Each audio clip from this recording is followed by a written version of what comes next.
تبلیغ میں جب وقت لگاتے ہیں نا، تبلیغ والے بار بار ایک بات کہتے ہیں جب گشت کے لیے نکلتے ہیں کہ جیسے ہی کوئی خوبصورت عمارت نظر آئے، کوئی بڑی بلڈنگ نظر آئے، انسان کا دل چاہتا ہے نا کاش میرا گھر بھی ایسا ہوتا، تو فوراً کہتے ہیں فوراً سوچو کہ بھائی مٹی کی دو قسمیں، ایک کھڑی مٹی ایک پڑی مٹی.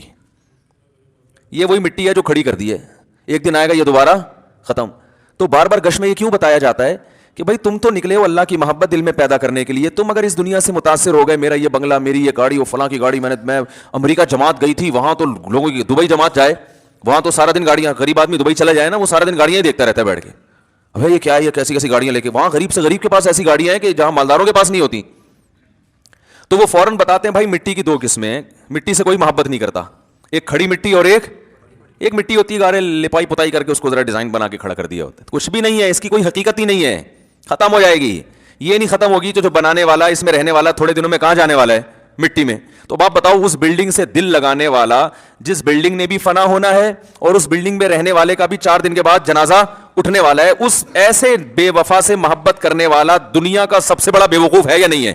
لیکن آج یہی کام سب سے زیادہ ہو رہا ہے، سب سے زیادہ کمال کا اپنا گھر، ذاتی گھر، میری دیوار، میرا گھر، میرا بنگلہ، میری گاڑی، میرا پلاٹ. تو پاگل ہو بھائی، کیا کرنا ہے؟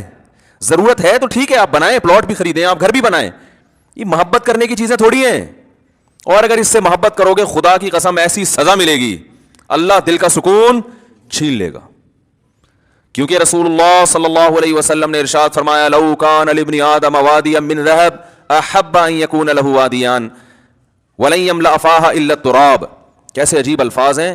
فرمایا انسان، دیکھو کیسے نبی نے مثال بالکل سب سے آخر کی دی ہے تاکہ اس سے کم درجے کے جو دنیا پرست ہیں نا ان کو سمجھ میں بات آ جائے. بھائی نبی اگر مثال دیتے کہ جس کے دل میں گاڑی کی محبت ہے تو یہ محبت ختم نہیں ہوگی، جب ایک گاڑی ملے گی اس کا دل چاہے گا کاش اس جیسی ایک اور ہوتی. تو آپ کہتے ہیں اصل میں گاڑی تو ایک چھوٹی چیز ہے نا، وہ بنگلے کی میں تو بنگلے کی محبت، میرا تو بحریہ ٹاؤن خریدنے کا پروگرام ہے. تو نبی نے مثال ایسی دی ہے کہ اس سے آگے کوئی مثال ممکن ہے نہیں. آپ نے فرمایا کہ اگر تمہارے دل میں دنیا کی محبت ہے، تم چاہتے ہو یہ مل جائے وہ مل جائے، اور اللہ نے تمہاری چاہت کے مطابق سونے کا جنگل دے دیا تم کو، تو پھر انسان فوراً سوچتا ہے یار اگر سونے کا جنگل مل گیا نا پھر تو ہمیں کب کوئی خواہش دل میں نہیں رہے گی. سونے کا جنگل مل جائے، بتاؤ. ابھی تو غریب سوچ رہا ہے یار جنگل کی کیا ضرورت ہے، اللہ سونے کا ایک تھیلا ہی دے دے، ایک شاپر میں تھوڑا سا چند ڈلے ڈال کے دے دے تو بس میرے لیے یہ بھی کافی ہیں. ابھی تو یہ سوچ رہے ہو نا بھائی ایک ٹکیا مل جائے بس، مجھے کوئی نہ رکشا چلانے کی ضرورت رہے گی نہ اوبر چلانے کی ضرورت رہے گی، ایک تھوڑی سی اینٹ مل جائے سونے کی. تو نبی نے فرمایا کہ تم ایک اینٹ کی بات کرتے ہو، تم ایک بلاک کی بات کرتے ہو. نبی نے فرمایا میں اللہ کا پیغمبر ہوں، اللہ کا نمائندہ ہوں، میری زبان سے حق کے علاوہ کچھ بھی نہیں نکلتا. اگر 2 پہاڑوں کے درمیان کا جو حصہ ہے نا وہ سونے سے بھر دیا جائے اور تمہیں گفٹ کر دیا جائے تو آپ بتاؤ ساری زندگی کھانے کے لیے کتنا ہو گیا نا اس کے پاس. نبی نے فرمایا کبھی بھی سکون میں نہیں آئے گا. احبا، فوراً اس کے دل میں ایک اور خواہش جنم لے گی. ابھی تو یہ خواہش ہے 1-2 اینٹیں مل جائیں، لیکن اس کی خواہش اللہ نے پوری کر کے 2 پہاڑوں کو بھر کے دے دیا اس کو.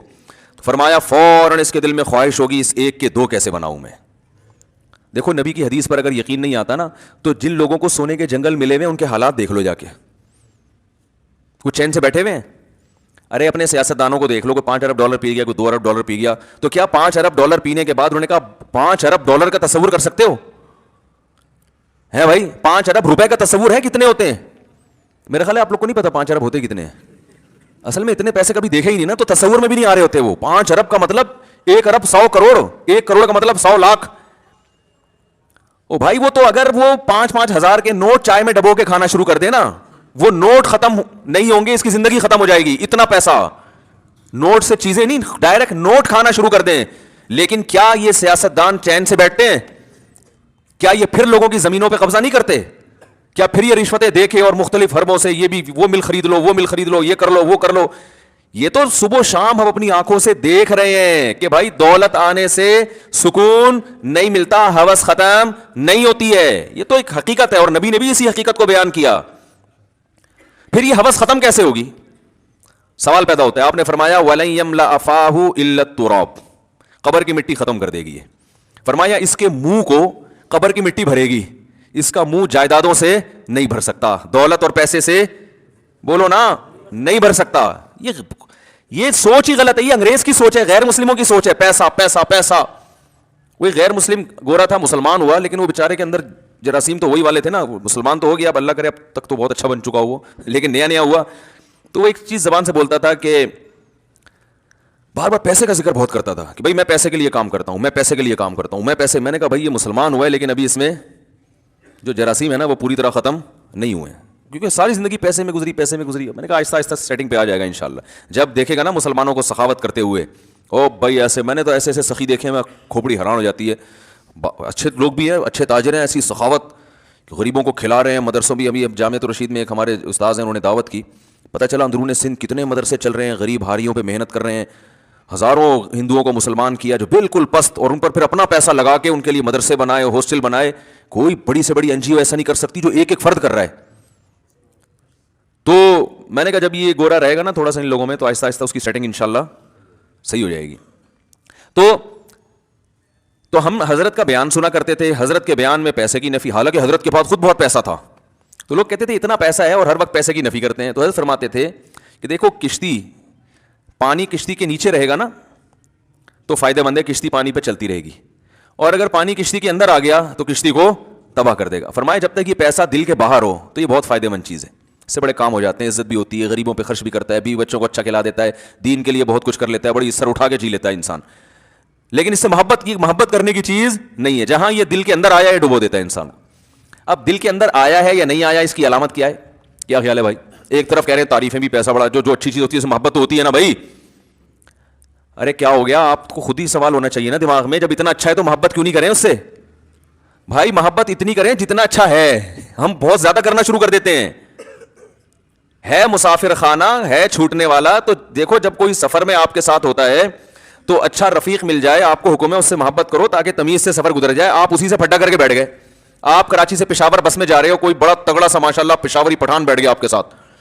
اب آپ تھوڑا ہیلو ہائی کر کے زندگی گزارو گے نا, آپ نے لڑائی کر لی اس سے, تو وہ سفر آپ کا تمیز سے گزر جائے گا. پڈا کر لیا, گالی دے دی, ہو گریبان گتم گتا, یا تو آپ بولو گے سیٹ میری تبدیل کر دو. وہیں بیٹھے رہو گے تو اس کو بھی, وہ بھی ڈپریشن میں جائے گا, وہ تو نہیں جائے گا وہ نہیں جائے گا. آپ نے پڈا ایسے آدمی سے لے لیا, آپ خود ڈپریشن میں چلے جاؤ گے. اس کا تو اخپل وطن ہے وہ, آپ تو سفر میں جا رہے ہو, آپ آ جاؤ گے ڈپریشن میں.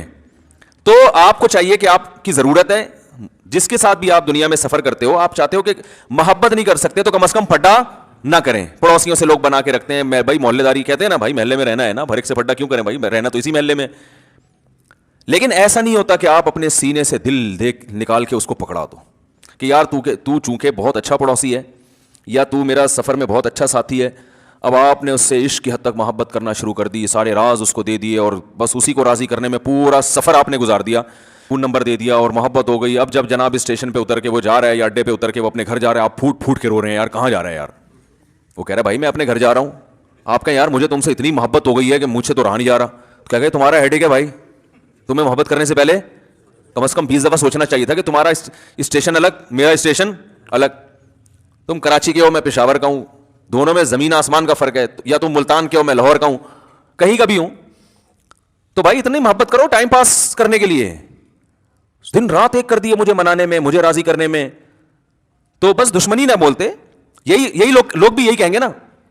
آپ لاہور جا رہے ہیں, جب ملتان پہ گاڑی رکی تو جو ملتان پہ مسافر اتر رہے ہیں ان سے پھوٹ پھوٹ کے رو رہے ہیں. آپ کیوں رو رہے بھائی؟ یار یہ تو ہمارے ڈبے میں میرے ساتھ تھے, مجھے تو ان سے محبت ہو گئی ہے یار, اتنے اچھے لوگ. بھائی جتنے بھی اچھے تھے, تو آپ کو جب پتا تھا کہ آپ نے لاہور اترنا ہے اور اس نے ملتان اترنا ہے, تو اتنی محبت کرنے کی کیا ضرورت تھی یار؟ آپ تو ٹینشن آپ کی اپنی بنائی ہوئی ہے. اس وقت آپ کو یار دل تو انسان کے بس میں نہیں ہوتا. تو لوگ کہیں گے ہوتا ہے, یہ صرف ڈائلاگ ہوتے ہیں ڈراموں کے کہ دل انسان کے بس میں نہیں ہے. ڈراموں میں بہت اچھا ہوتا ہے, یہ پریکٹیکل لائف میں ایسی کوئی حقیقت نہیں ہے. پھر آپ کو ٹھیک ہے, پھر جو ہیروئن چی کو ہیروئن سے محبت ہو گئی, چرسی کو چرس سے ہو گئی, تو بہت اچھا ہے, وہ بھی کہہ سکتا ہے دل میرے اختیار میں نہیں ہے, تو اس کو کیوں برا بلا کہتے ہو؟ تو دل انسان کے اختیار میں ہے, جہاں چاہے محبت کرے.